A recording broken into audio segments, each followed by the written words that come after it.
do for Nairobi if you became the deputy governor? Number one, I think for me, my greatest concern would be the rising insecurity. I mean, whenever you have a city that is insecure, there's just very little that you can do in terms of economic development, in terms of growth, in terms of investment. We know that Nairobi is the hub of activity within the country. It's basically the greatest source of revenue income for the nation. So when we have an unsafe city, and you know, we've been talking about cases of muggings that have been going on in the city. Tell me about that mugging, because wow.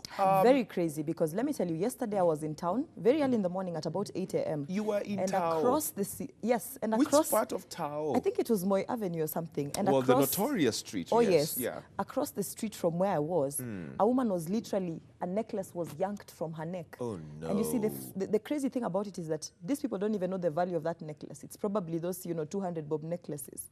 So it's crazy how crime has risen up in the city. It's crazy how the city is becoming dirtier by the day. Can I tell you something?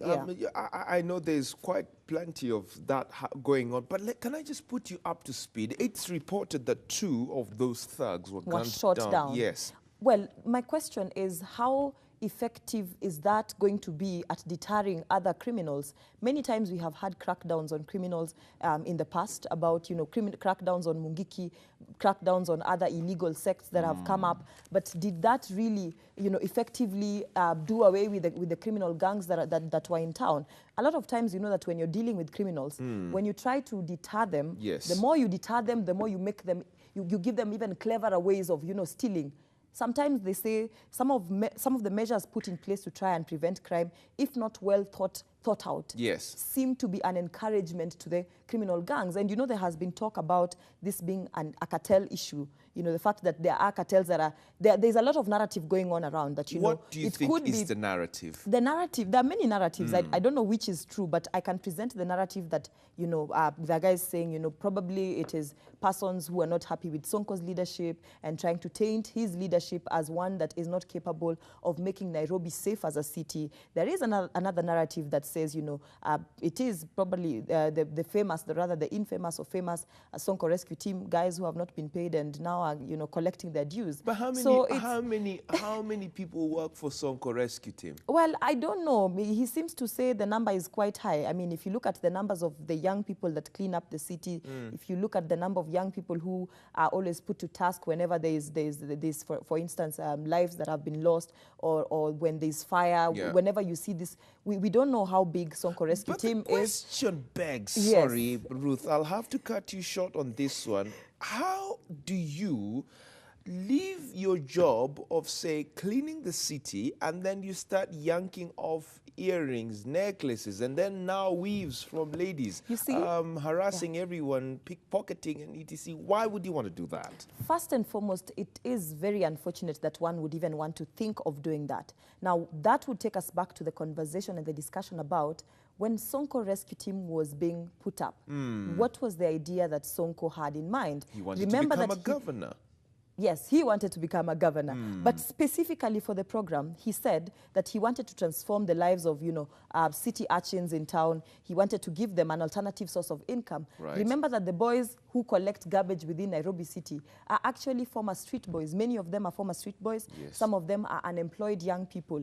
We know that the people who end up, I mean, many people who are involved in crime within the city are young people who have literally, you know, left campus. We had the other day of a gun down by of 2 young men in Kayole, and one of them turned out to be a student of Nairobi University. And when investigations were done, apparently the investigations tended to purport that this young man had been involved in a crime syndicate for the longest time.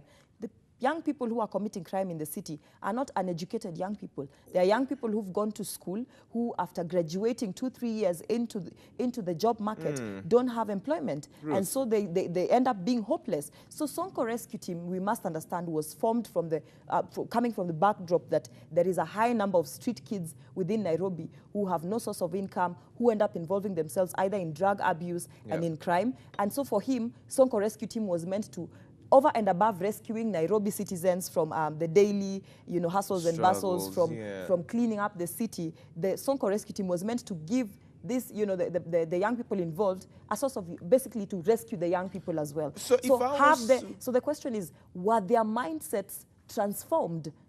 That should be the question. So if I go by your narrative, that means Sonko Rescue. I'm just saying, I'm not saying that we're not saying that it's the truth. You know, I mean, hey, we are news people. We need to be objective. Of course, we do not want to taint Mr. Sonko. Of course. But if we're to go by your narrative, it means 2 of Sonko Rescue Team members were shut down yesterday.